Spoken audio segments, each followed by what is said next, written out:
Hello and welcome to Channel's Book Club. I'm Olakunle Kasumo. Compliments of the season. It's holiday period for most people now, and I hope you're enjoying yourself. For those of us still working, let's at least key into the spirit of the season and find time to spend with friends and family as the new year approaches. The United States Consulate in Lagos recently organized an event that brought writers and creatives together to rub minds on a front burner issue. Here is a report. Miss Yatasha Womack is an award-winning author, filmmaker and writer in residence at Emerson College, Boston, Massachusetts.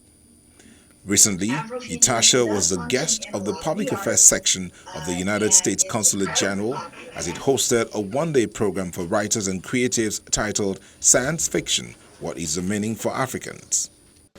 Yatasha Womack, who is a filmmaker, author, and former journalist. She is an expert on afrofuturism and the role of the imagination in science fiction. She is a writer in residence with Emerson College and develops afrofuturistic films, including Bar Star City and Eartha 2198.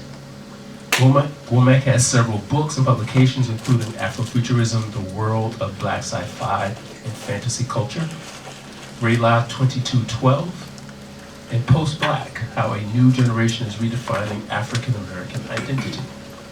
Her films include Love Shorts and The Engagement. She previously served as editor-at-large for Upscale Magazine and as a reporter-columnist for the Chicago Defender. She's a Chicago native, and she co-founded Afrofuturism 849 to host discussions and events on that particular topic.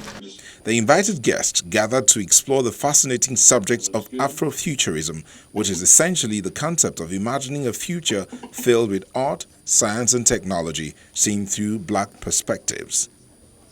A relatively recent example is the successful Black Panther movie with its rich blend of reimagined African history and a Black superhero in a futuristic world depicted by Wakanda, the most technologically advanced society in the world. The term Afrofuturism was conceived in 1993 by Mark Derry in his essay titled Black to the Future. The session at the U.S. Consulate in Lagos was virtual and interactive, exploring issues related to African identity, Africa's future, and how Africa prepares its people for the future.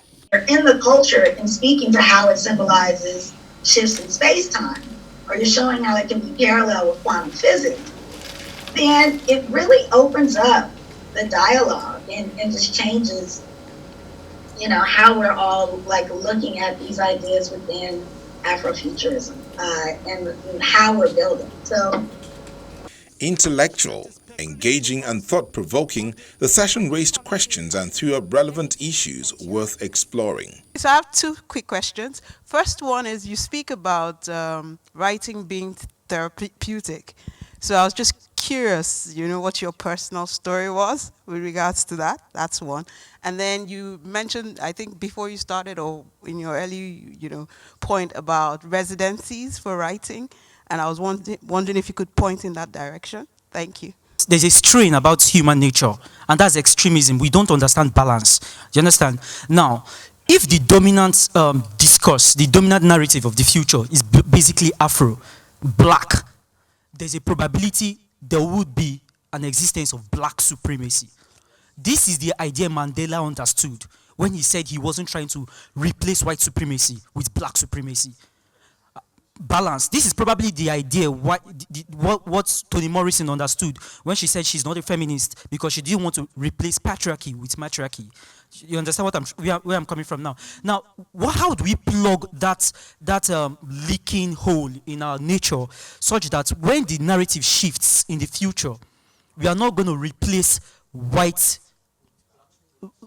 supremacy with Black supremacy, because the narrative, even from the industries, from business, they're all saying Africa is the future. And I see it moving towards that side. How do we not replace white supremacy with Black supremacy? What Afrofuturism is describing is you don't utilize victimhood, okay? You don't utilize the past necessarily as determinant of your future. You can take elements if that is important to you, but you construct a future that you would like. These writers who belong to this movement believe that the Africans on the continent or in the diaspora have the ability, have the imagination, have the skills to determine their own future. A future that's not necessarily a black future, but the future. A future for everyone that might be better, I said might be better, than what we currently have. At the end, it seemed like the writers in attendance had a great time. For someone who is very Pan-African, I thought the concept of Afrofuturism is something I should start looking into from the perspective of using our imagination as Africans to actually create the world in which we want. So if you actually noticed over the course of the program, a lot of us were asking the questions, you know, how can? But actually what we're being taught here today is, you know, you should actually use your own imagination to create your own world. And that's what I actually learned here today, that it's actually possible for us as Africans to actually lead our charge and start showing the world, you know, what the future of Africa should be today. Womack says it's about looking at the past, the present, and the future through Afrocentric lenses. So it brings it together. We've had science fiction about Mars, about other planets. Now we're talking about a future alternate that is seen through African eyes. So we'll see African gods, we'll see African context in the history of the characters and stuff. So yeah, it's a new way to go. And it's also important because if you look at it in so many ways, the standard science fiction stories are almost escapist. You're seeing an utopian world or a dystopian world, but here we're saying, okay, let's use what we know to build an alternate reality. So if you're not happy with what's going on now, can we imagine a different reality? And I think that's for me very important. If we have Africa and all the problem we have in Africa, this should be something we should be thinking about. I found this very interesting because I write speculative fiction myself, which is sort of like the umbrella where you have that, you have fantasy, and then you have sci-fi. So having meetings like this, it encourages writers to know that, you know, whatever you think that you want to imagine to write, your imagination really has no limits. If you want to write and then go all the way, there are people who are also doing the same thing.